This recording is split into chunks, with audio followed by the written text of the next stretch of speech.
Hi everyone, I hope you're having a great day. I am going to read a couple of passages from my upcoming book, Quantum Theology.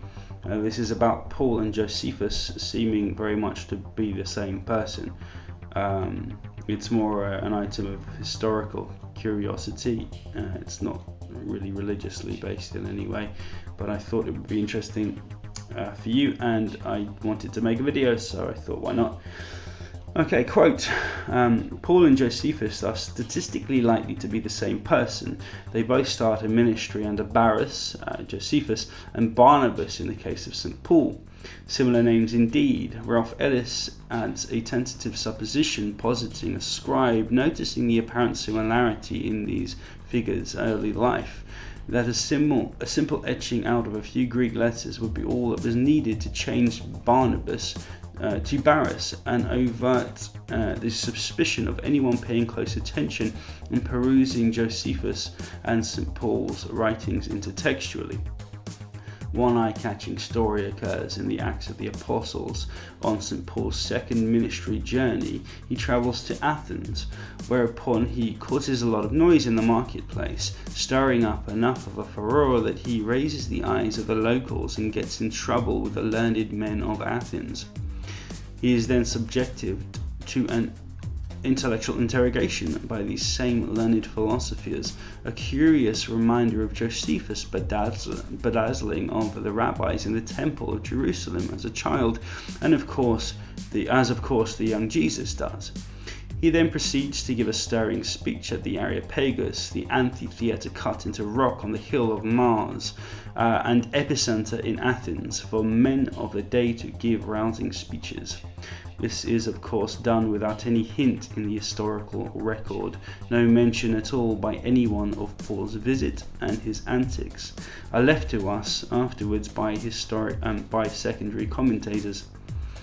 What is interesting is how the main factor of this story seems eerily echo the story of another wise man, centerpiece of Athenian philosophical thought and giant of philosophy, whose work comes to us today principally through the works of Plato, his protege and star student.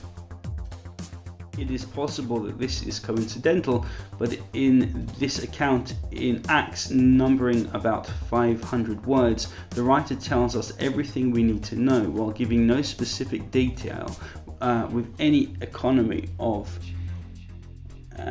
concision we have become accustomed to while studying the Bible's many supposedly historical accounts. We hear nothing about when he went or how long he was there, but Paul does mention the Odeon of Agrippa, the Temple of Ares, and as mentioned before, the Areopagus appears center stage. He also mentions a synagogue in Athens, which is highly unlikely to have existed at the time. There is also a trial, St. Paul's trial of course, and though this trial is not the legal trial of Socrates, it may as well have been. Perhaps the writer was short on space. There are, however, some glaring similarities, and they run as follows in a topological framework we have seen before and will see again. Both expound their ideas at Athens' famous marketplace. Both then catch the attention of the famous scholars and philosophers of the city. They are then taken to a trial in which they are urged to make accounts of and give support for their beliefs. Socrates is a real and sinister trial, which of course ends in the seminal philosopher's life, while Paul's seems more staged and theatrical. Both receive revelations and both hear the word of God, aiding them through life and in this trial. Both quote poets. Both believe judgment will come for the righteous sons of God. And that's a quote from them. Both have a decidedly similar philosophy regarding the plebiscite, both believing in an elite form of governance from a style of godly provenance, though via a strong cast of wise shepherds or philosopher kings. Both are accused of extolling foreign ideas and or gods and causing considerable annoyance to the status quo there in Athens. Incidentally, for posterity, both Socrates and St. Paul end up losing their lives for their beliefs, being remembered as titans in the annals of philosophy and Christianity, respectively. It would seem that what's going on here is a neat and fruitful comparison and framing of the new Christian faith onto the old classical Greek work, utilizing none other than Socrates himself as a narrative device to link St. Paul to the great philosopher in exactly the same location as he once gave his last stand for reason and truth, and cementing his name forever in the annals of the great philosophers. It is up to the reader whether they see the same relevance to the connections drawn above. Josephus was very critical of Athens, and he had most certainly been there. The reader is urged to keep this in mind as a myriad of parallels in the lives of Josephus and St. Paul are about to be revealed. And I'm going to leave that there. I just wanted to throw that out there.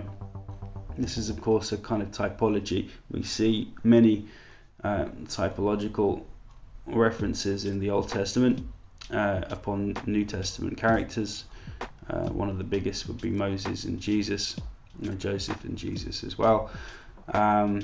This is the predominant framework of and style of their literary, their work, and I thought that would be interesting for everyone. Clearly the writer is most likely trying to give something for the Greeks to read that would resonate with their own history, and one of their own great philosophers who had, of course, died in some very unwholesome ways. And I thought I'd leave that there for you. I hope you have a great day and take care. Goodbye. Oh, and by the way, subscribe and like if you like this video. Thank you.